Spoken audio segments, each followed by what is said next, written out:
Welcome back to the Hour of Power. It's been a while since I've made a new video, and we are still continuing to talk about fairy tales. And I have some fun things to share with you today. The fairy tale that we are going to be working on this week is Little Red Riding Hood. Have you ever heard the story Little Red Riding Hood? It's a good one. I'm going to share it with you today, and then I am going to share some other fun things with you and tell you about another version of Little Red Riding Hood from a different country. Little Red Riding Hood. Once upon a time. Oh, do you remember that from our story map? This is interesting. So, most fairy tales start out with once upon a time or in a land far, far away, something like that. So, this follows the pattern. Remember that pattern where we talked about where you have the story starts with once upon a time and you have a main character who's given a challenge or has some obstacles to overcome, and there's a magical fairy godmother or some kind of a fairy creature, supernatural magic creature that comes and helps the main character. And then there's some kind of big event in those Cinderella stories that we talked about. I'm hoping that you remember those. And then at the end, and a lot of times there's a shoe in some kind of magical shoes, and one shoe is lost and left, and that's how the prince finds Cinderella. In Little Red Riding Hood, there is no fairy godmother and there is no shoe. But let's see if you can start to identify a pattern or a plot that we can map out for the story here. Once upon a time, a little girl lived with her mother at the edge of a large, dark forest. She liked to wear a lovely hooded red cloak, so she was called Little Red Riding Hood. One day, her mother said, "Please take this basket of food to your grandmother. Go quickly and don't stray from the path in the forest." Little Red Riding Hood put on her cloak. Cloak is like a jacket or a cape. She put on her cloak and promised to go straight to her grandmother's house. On her way through the forest, Little Red Riding Hood met a wolf. "Good morning," he said politely. "Where are you going?" "Good morning," Little Red Riding Hood replied. "My grandmother lives at the end of this path. She doesn't feel very well, so I'm taking her some food." The wolf thought of how tasty Little Red Riding Hood would be. "You should take your grandmother some of the beautiful wildflowers growing in the woods," he suggested slyly. Slyly is smart and sneaky. That's what slyly means. "What a good idea," Little Red Riding Hood said, forgetting her promise to her mother. She left the path to pick some flowers. Meanwhile, the wolf bounded down the path to the grandmother's house. He knocked on the door. "Is that you, Little Red Riding Hood?" called the grandmother. "Yes, and I brought you some yummy food to make you feel better," the wolf replied in a childlike voice. "Come in," said the grandmother. When she saw a wolf instead of her granddaughter, she was so frightened she fainted. The wolf put the grandmother in the closet. Then he put on one of her nightgowns and quickly jumped into bed. After Little Red Riding Hood had picked a whole bouquet of flowers, she hurried to her grandmother's house and knocked at the door. "Who is it?" called the wolf, disguising his voice. "It is me, Grandma," said Little Red Riding Hood. "Come in, child," called the wolf. Little Red Riding Hood saw her grandmother lying in bed, her lacy cape over her face and the covers pulled up to her chin. "Come closer," said the wolf in a high-pitched voice. "Oh, Grandma, what big ears you have," said Little Red Riding Hood. "The better to hear you with," the wolf said. "Oh, Grandma, what big eyes you have," said Little Red Riding Hood, taking a step back. "The better to see you with," the wolf said. "But, Grandma, what big teeth you have." "The better to eat you with," cried the wolf as he jumped out of the bed. He chased Little Red Riding Hood around the room, but he kept tripping over the long nightgown. "Help! Help!" Little Red Riding Hood cried as she ran out the front door. Luckily, a woodsman was in the forest nearby. He heard the cries and ran towards the house. When the wolf tripped out the door, the woodsman shot his gun. The wolf ran away and was never seen again. Hearing the commotion, the grandmother woke up and burst out of the closet. Little Red Riding Hood told her what had happened, and they thanked the woodsman. Then the three of them shared the little basket of food and had a nice visit. Little Red Riding Hood never strayed from the path to her grandmother's house again.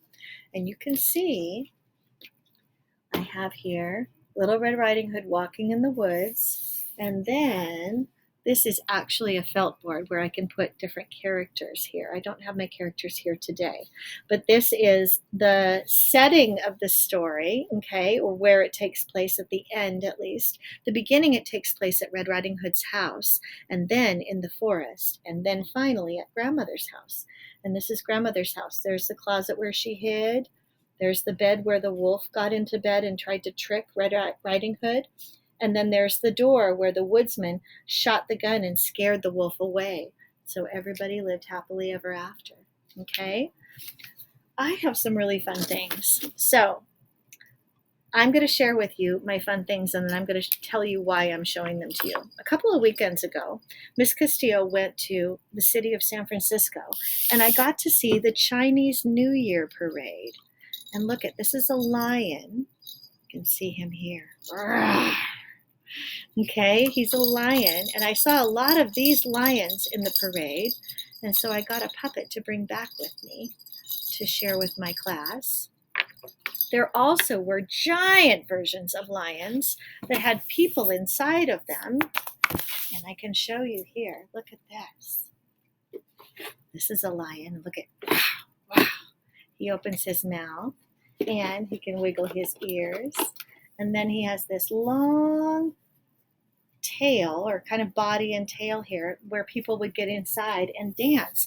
And inside the head, there would be one person and then another person on the shoulders that would jump up and down. And so they bang the drums, and the lion would dance through the parade. It was really fun. So these are my two lions that I brought back. And then also there were dragons, Chinese dragons that looked like this, that were in the parade. So I brought back this puppet. The reason that I'm sharing this with you is because I have a Chinese version of Little Red Riding Hood that I want to share with you called Lone Popo, okay? And it is a Red Riding Hood story from China. So I thought that it would be fun to share those things that I brought back from the Chinese New Year parade as I shared this story with you. Lone Popo, a Red Riding Hood story from China. Once, long ago, there was a woman who lived alone in the country with her 3 children, Shang, Tao, and Pouts. On the day of their grandmother's birthday, the good mother set off to see her, leaving the 3 children at home. So this is a little different. In this version of the story, the mother is going to visit the grandmother, not the kids. Before she left, she said, "Be good while I'm away. My heart-loving children, I will not return tonight. Remember to close the door tight at sunset and latch it well."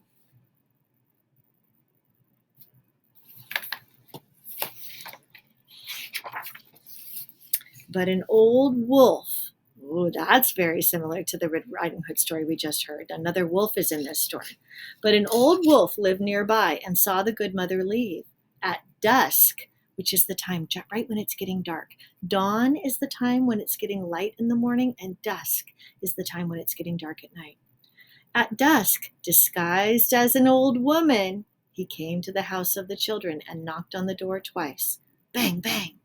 Shang, who was the eldest, said through the latch door, "Who is it?" "My little jewels," said the wolf. "This is your grandmother, your Popo."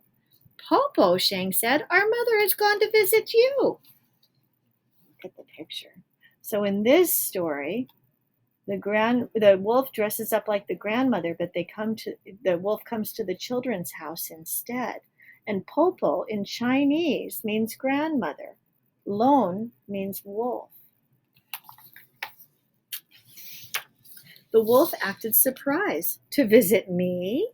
Have I not met her along the way? She must have taken a different route." "Popo," Shang said, "how is it that you've come so late?" The wolf answered, "The journey is long, my children, and the day is short."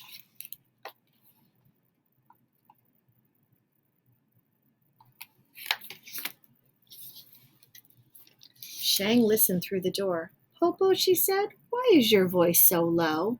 "Your grandmother has caught a cold, good children, and it's dark and windy out here. Quickly open up and let your Popo come in," said the cunning wolf. Remember how sly was the word that we had before that meant smart and sneaky?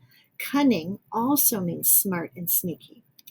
The cunning wolf said, Tao and Pouts could not wait. One unlatched the door and the other opened it. They shouted, "Popo, Popo, Popo, come in!" At the moment he entered the door, the wolf blew out the candle. "Popo," Shang said, "why did you blow out the candle? The room is now dark." The wolf did not answer.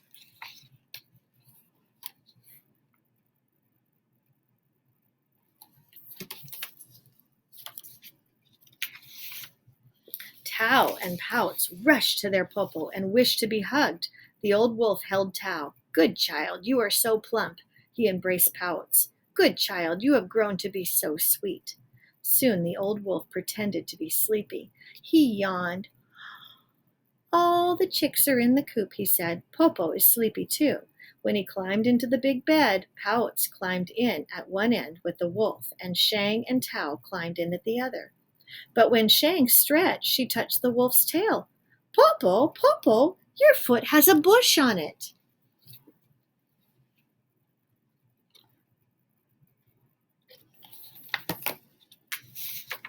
"Popo has brought hemp strings to weave you a basket," the wolf said. Shang touched the grandmother's sharp claws. "Popo, Popo, your hand has thorns on it. Your hand has thorns on it." "Popo has brought an awl to make shoes for you," the wolf said. At once Shang lit the light and the wolf blew it out again, but Shang had seen the wolf's hairy face.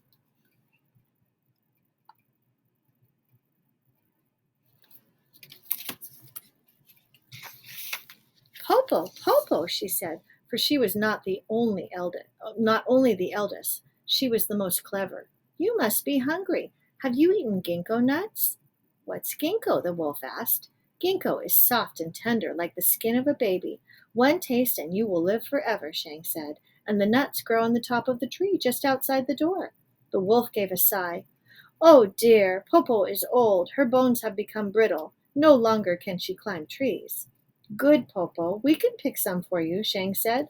The wolf was delighted.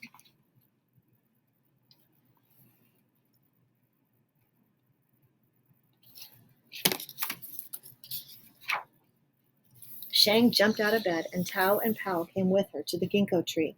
There, Shang told her sisters about the wolf, and all three climbed up the tall tree. The wolf waited and waited. Plump Tao did not come back. Sweet Pouts did not come back. And Shang did not come back, and no one brought any nuts from the ginkgo tree. At last the wolf shouted, "Where are you, children?" "Popo," Shang called out, "we are on top of the tree eating ginkgo nuts." "Good children," the wolf begged, "pluck some for me." But Popo, ginkgo is magic, only when plucked directly from the tree. You must come and pluck it from the tree yourself.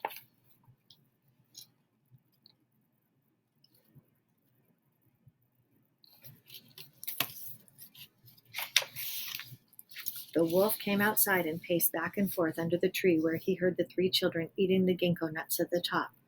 "Oh, Popo, these nuts are so tasty. The skin is so tender," Shang said. The wolf's mouth began to water for a taste. Finally, Shang, the eldest and most clever child, said, "Popo, Popo, I have a plan.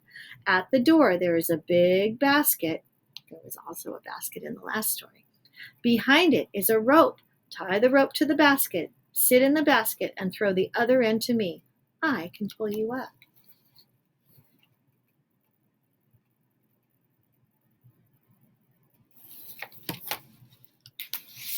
The wolf was overjoyed and fetched the basket and the rope, then threw one end of the rope to the top of the tree.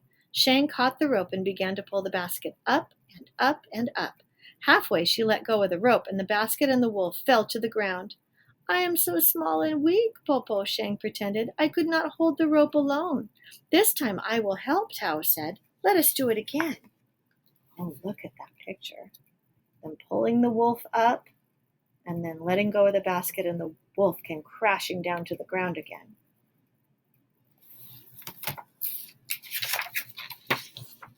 The wolf had only one thought in his mind, to taste a ginkgo nut. He climbed into the basket again. Now Shang and Tao pulled the rope on the basket together, higher and higher and higher. Again they let go, and again the wolf tumbled down, down, down, down, and bumped his head. The wolf was furious. Furious is a fancy word for angry. He growled and cursed. "We could not hold the rope, Popo," Shang said, "but only one ginkgo nut, and you will be well again." "I shall give a hand to my sisters this time," Pout said. The youngest said, "This time we shall not fail."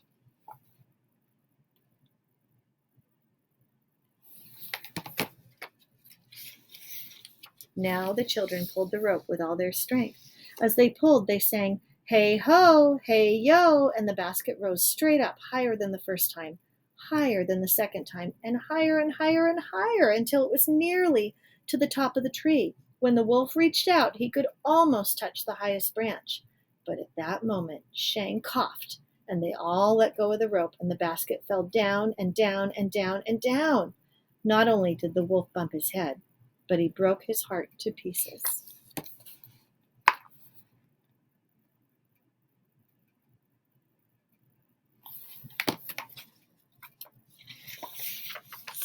"Popo," Shang shouted, but there was no answer.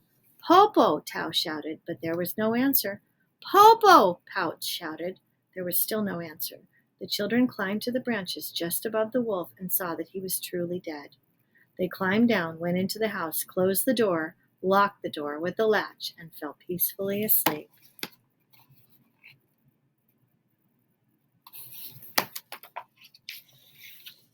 On the next day, their mother returned with a basket of food from their real Popo, and the three sisters told her the story of the Popo who had come.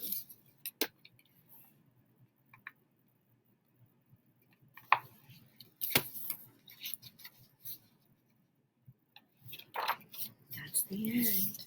It's an interesting story. I'm not sure how I feel about that one. I hadn't read it before. I think it's very sad that the wolf died at the end. What do you think of that story? So I am going to be reading some other Red Riding Hood stories and putting those in our read alouds. Be sure to tune in too to the Lettertown and Word Games for some help with your phonics. It is almost spring break and we want to really get our reading skills up. So make sure that you're watching those things and learning all of your letters and sounds and working on blending into words and reading real books. Talk to you next time. Bye, friends.